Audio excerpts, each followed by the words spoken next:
Welcome to another week of Available Work. Texas employers, education providers, all of our, let's say employers again. Here with Katie McKee. She's on the microphone today, and we have our special guest. We're going to be talking about childcare again with Jenny Johnson. And hi, Jenny. How are you? Good. Good to be here. Did you have a good day yesterday? It was so fun. Yeah. I love being in the Capitol. Yeah. It's just beautiful and meeting people. I'm amazed at how much business goes on in the hallway. Yeah, it's all in the hallway. Yeah. Everything. Yeah, all the state's problems get solved usually in the hallways. So, no, we were excited. I was excited to take you and introduce you to your representatives. Obviously, your constituent. Yes. There with Representative Jean Wu and Senator Boris Miles. So we're glad to be able to talk about. I don't know. I keep saying strategy. Is that the word? So for our listeners, strategy. Yeah. This episode is our pod. We're podcasting on pod. Yes. It's about pod. It's POD, Project One Day. Yes. Is your organization? You're the executive director, right? Yes, that's correct. Tell. Well, you want to just get into what the genesis of this was? You weren't always. You weren't always an executive director of child care provider in Texas, were you? That's correct, yes. So I was actually a defense attorney in Children's Protective Services Court in Houston, Texas, which is a really hard place to work. And so I've been, prior to that, a stay-at-home mom for a long time, and I was trying to get my mojo back, and I've gone back into law. And so to learn the process again, the judge would actually just let me sit in the jury box and listen to cases to learn it and network. Interestingly enough, Jean Wu sat in that jury box with me. He was also a defense attorney in there. So, yeah. How long were you a defense attorney? Not very long. Okay. Like, it was short because it was like a year. Okay. So,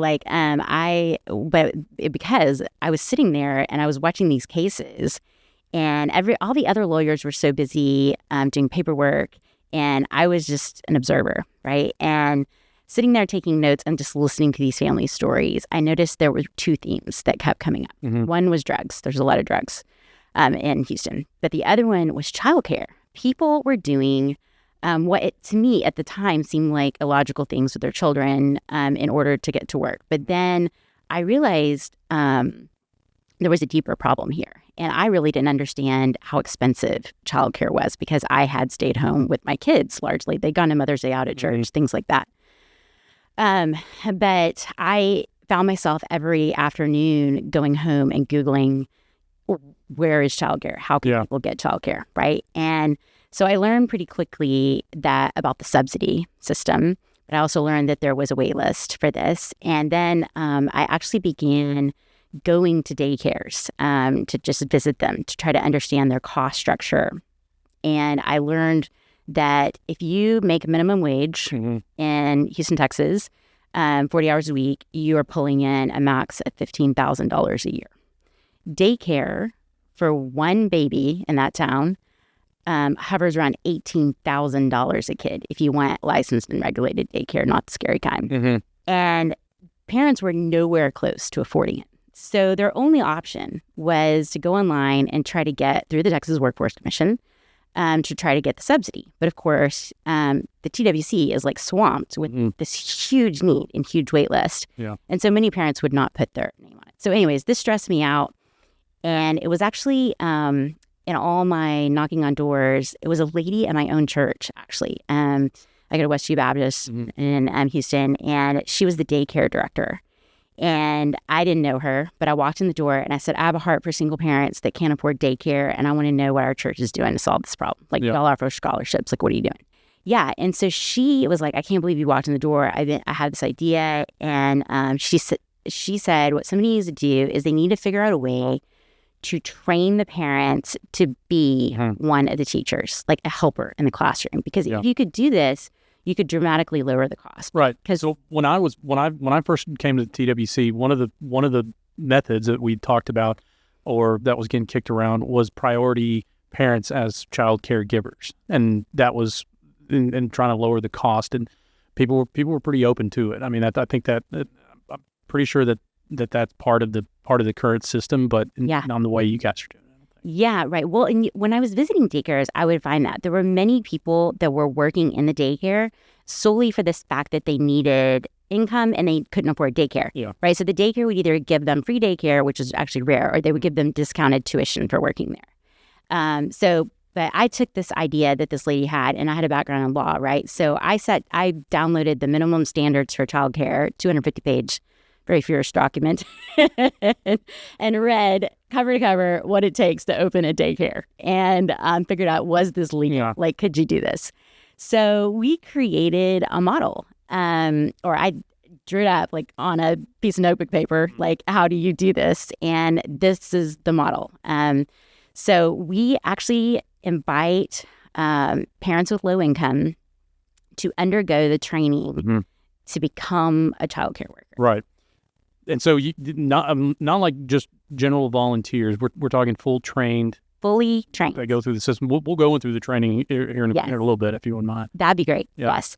And so they undergo the training. Yes. So in the state of Texas, and if you don't know this, to be a child care worker in the state of Texas, you have to undergo 24 hours of training to become a worker. And you also need to undergo certification for pediatric CPR and first aid.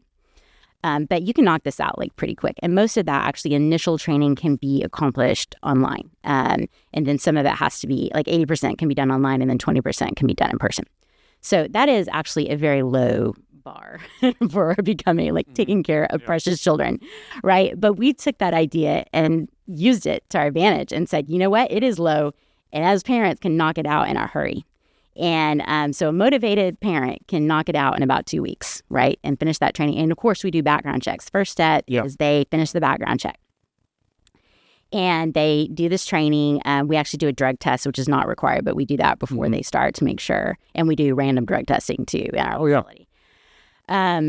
But they go through that training, and then what we do is we plug them into the rotation to supplement an experienced educator. Yeah, you have to get on the website to look at the model. I mean, this is a whiteboard. I mean, we're basically looking at, you can do this on a whiteboard, but it's basically just the calendar of the week. That's right. That gives you what the your full-time trained caregiver plus 2 parents per day, right? Yes.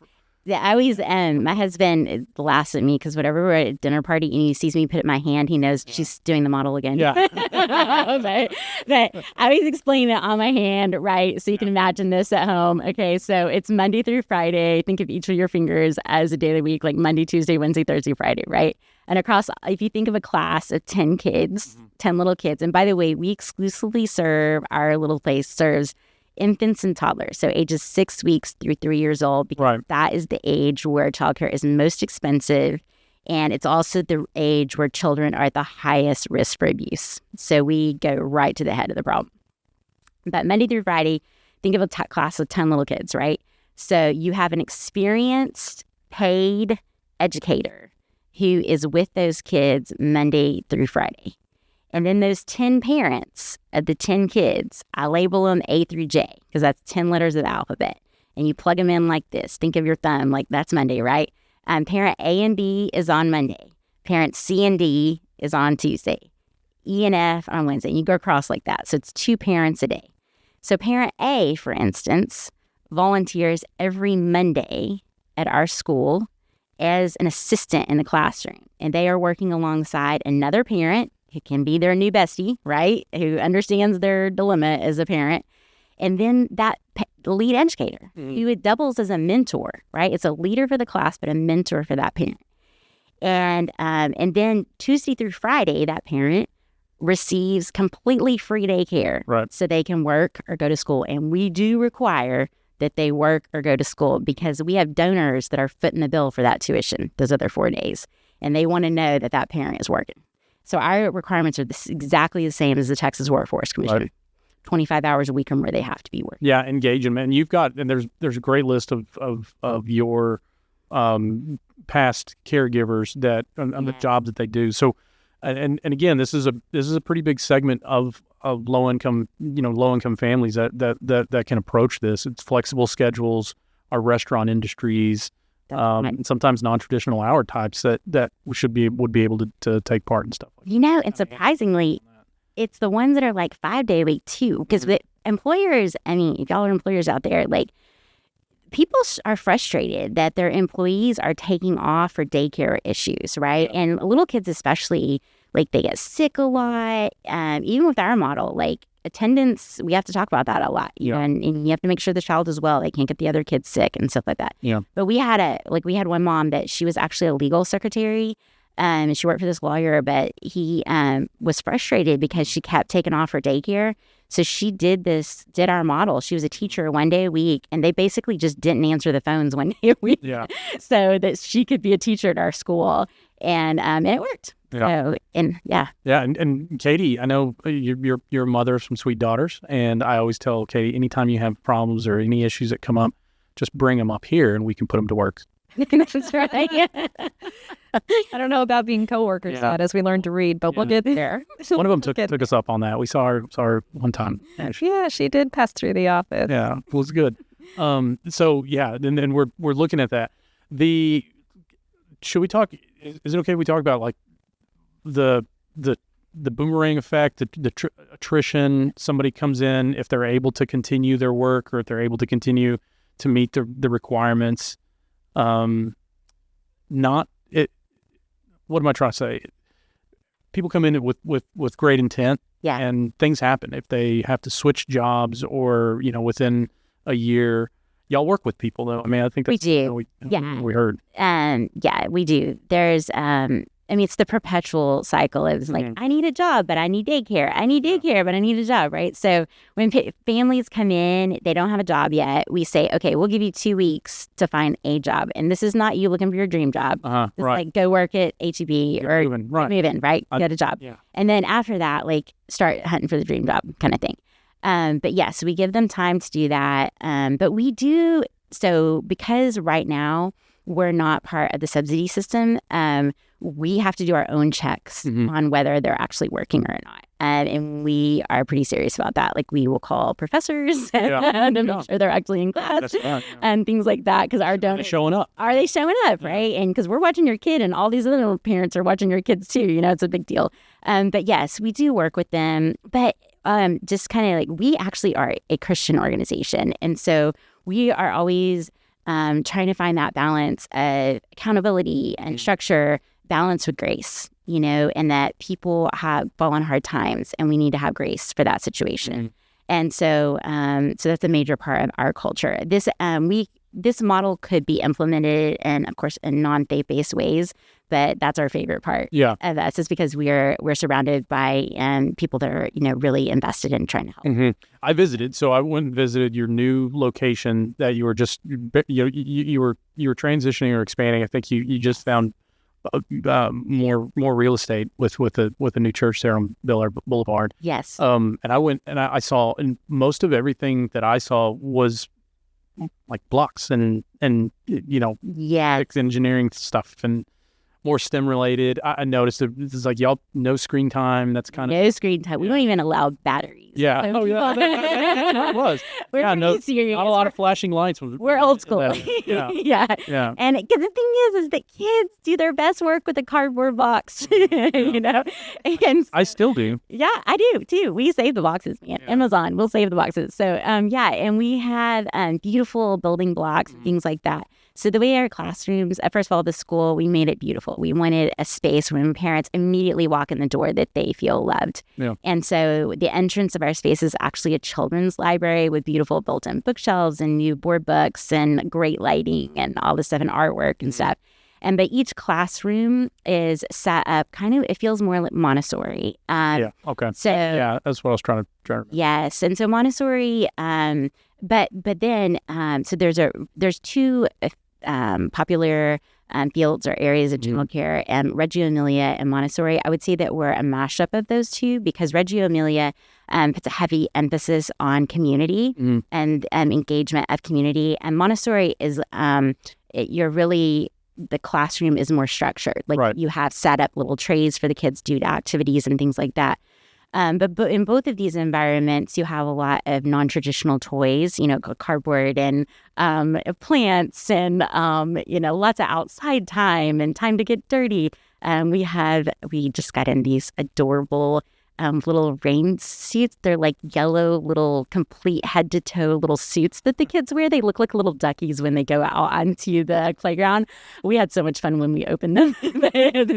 But they, it's a way for them to go outside and get in the mud. Like we had it's Houston. We had a very rainy day, and we put on the little suits, and the kids went outside and like splashed in the puddles and all of that, which is, critical to early childhood brain development. Yeah. So, Absolutely. And I think that the idea here is like we're educating employers on being able to work with your workforce and your employees to engage in stuff, and to be allowable if people have the opportunity to get and take part in some of these, in this type of program. We ultimately would like to see, I would personally, I think it's a great idea. Again, going and traveling and talking to so many other different workforce development areas in the state, I've heard good creative solutions, creative ideas. This one was probably one of my favorites. Is probably my favorite that I've heard. And we at the Texas Workforce, we oversee our Texas Rising Star programs for quality childcare, raising the quality bar for childcare providers in the state of Texas, and that meets requirements for the subsidies that we use to help parents. But ultimately, if parents are, I know a lot of parents that have 1 or 2, 3, depending on how many children that they have that are in childcare at the time, they just either that or they just stop working because they're almost not making enough to equal what they're paying childcare. And if you're a parent and you're going to want to raise your kid yourself. I mean, I think that's probably the first stop for quality childcare is parents. But the really great thing I hear about this is, obviously if you're a new parent, you can read the books. Maybe you have, family support, generational families. Your mother or grandmother lives with you, lives nearby, all this other stuff. But you're training parents on how to parent. That's correct, which we all should have had before we left the hospital. Again, this is a major deal. And that's always the joke is like, how they let you leave the hospital without this information? Well, the information is out there. Yeah. You have to get it to the parents. And frankly, I'm on the back end, the end of raising kids. My youngest actually graduates from high school this year. One of the hardest parts of this job has been realizing all the stuff that I could have been doing with her. I've gained new information with this, And so we do training. So we do 30 hours of training. Yeah. We use... It's online training, right? Is it online? Who provides that again? Yeah, so it's called Childcare Education Institute. And we have a subscription with them where each parent... It's like a database with all of these classes. So what you do is you log in, you have to read material and then answer questions in these little classes. And it's very interactive. It's not easy. Some of the content out there is where you watch a video and go to the end and take a quiz and straight up. You can just pin whip it. Exactly, for sure. And this one is harder than that. Yeah. It does come in Spanish and English. And we absolutely welcome parents that are only Spanish speakers. But it's wonderful content. And one of them, the classes is on just the phases of early childhood development and what your child is capable of. I think for a lot of parents, it's the instant that their child is able to talk to them and converse with them, it's almost like we start immediately engaging with them like they're adults. And finally. Finally. Okay, so you need to sit down and we're having dinner right now, and the thing is kids see the world in a completely different way. And so which is beautiful. It's actually a really beautiful way. And it unfolds in this slow, methodical way. And so we need to learn what is going on in their head. Not to go too off topic here, but we love that. Oh, you good? Okay. So one of my favorite parts of our program is we have these hand-me-down toys that we scored through this company called Love Every. And so parents with means, they get this subscription. And it's this fancy toy company with these beautiful toys. And you buy a subscription to it, and they mail you toys that are tailored to the developmental stage of your child. And it comes with this pretty little handbook that basically tries to school you in what's going on in the head of your 15-month-old right now, So at the phase where your kid figures out that kid in the mirror is actually themselves, the toy will have more mirrors in it. Oh, yeah. Like that. So it's stuff like that. So we went to families in Houston, like Memorial area, nicer parts, and basically rounded a bunch of moms to give us their hand-me-down Love Every toys. So our goal is to collect literally all the Love Every toys, right? We want to be the hub for that. But things like that, it's understanding your child, right? And that's it's organic. It's a parent community, but it's education. Yeah. That we all needed, frankly. Right. Yeah. So if I might add too, on this idea of community, you guys are obviously reaching out to parents. You're creating a community just within the childcare facility itself. TWC currently serves, or is on track to serve, about 155,000 children a day with our subsidies, which is pretty fantastic. But just as you said, TWC needs community as well. So what do you think are some ways that employers could participate in this kind of program? Could they maybe partner with organizations like yours? Could they help implement it? Could they provide flexible schedules so employees can take off one day during the 5-day work week? Can you give us just a couple of bullet point ideas that employers can take away today? Okay, so right now, we are a pretty small organization. Like, we only exist in Houston. There's a second version of this model that is about to pop up in Houston. It won't have our name on it, but it's a church in Houston, okay? But if you are a company, you do charitable giving, one of the things that we are a 501c3. One of the things that you could do is donate to this cause, right? And to get this model going. That would be a very right now sort of thing. So it's called Project One Day. But then we want to get this model out there. So I think you're going to start seeing this more. Like, I get phone calls from even out of state, people that are finding us online and saying, how can we implement this at our church or whatever?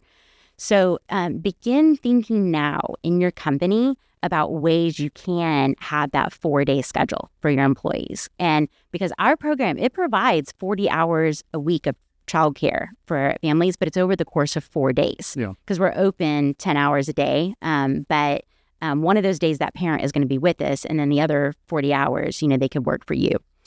So thinking about that as a way to partner, because we would love, the ideal dream for us is that there would be these models all over Houston, all over Texas, actually, right?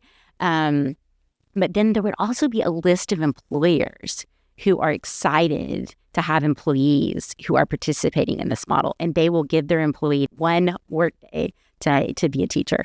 Project One Day. Yeah, Project One Day. That's the 1-day thing. Yes, right. So one thing we were talking about yesterday, and you brought it up a few times as we were going through the Capitol, was how this model could lower the cost of how is it going to lower the cost of childcare for parents? Yes. So the reason daycare is so expensive has to do with student to teacher ratio. It takes a lot of people to watch children. And so this model, 2/3 of our staff are volunteer parents. Yeah. Right. And so that any government solution that is trying to lower the cost or address the problem, if it doesn't address the student to teacher ratio, it really hasn't done much, because that's why it's so expensive. So this not only lowers the cost, your operating costs, and so you understand where we're at. So normally with an infant, it's around $18,000 a child. Our model comes in at $12,900. This is for an infant. So that's a worst case scenario as far as expense goes. Okay, but if there were a training hub where the parents could go and get trained and then be deployed to different daycares, the operating cost, and then a subsidy to go with it, right?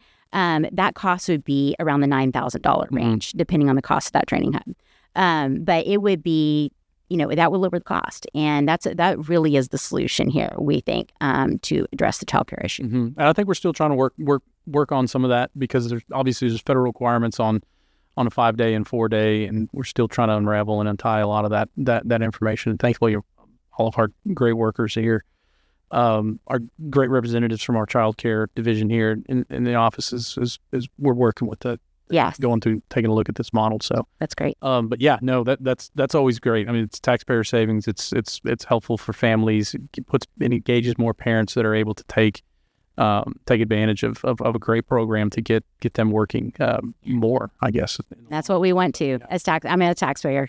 You want people working, right, for that. So this would do it. Training in quality childcare. So Yes, right. and obviously childcare is childcare right now is a huge issue in the nation. Obviously, the legislature that's going back. It's mid-February. It's February 13th. Tomorrow's Valentine's Day. Also, if you're able to, call your mom, tell her thanks for the childcare that brought you here. So, but we obviously partner with the Tech Association of Business. We had Kelsey and Wendy from the task force, the Tech Association. You've spoke to them too. Yes. They're advocating for great change, for good ideas, and they're definitely aware of you guys. So we appreciate them and getting their talk into it. So noted that UT study had talked about the economic impact of failure to provide quality childcare is at $11.4 billion. And that takes out from productivity and revenue losses from parents and businesses and taxpayers. So again, huge issue. We're always going to be talking about good ideas. Jenny, thank you for coming over and stopping in yesterday and coming back today to record this. We hope to pass this thing out, and like I said, hopefully we'll get this thing out in a couple of weeks, and then hopefully people start calling and seeing how things are going. So we want to see this happen in other parts of the state. That's great. Thank you for having me. I appreciate it. Thanks, Jenny. Thanks for coming over. Everybody, thank y'all so much for listening again. Tell your friends. It's a big deal. Like I said, send all your great ideas to us, and we'll be glad to help and work with you. Thank y'all. Thanks, Katie. Thanks. Bye. Bye.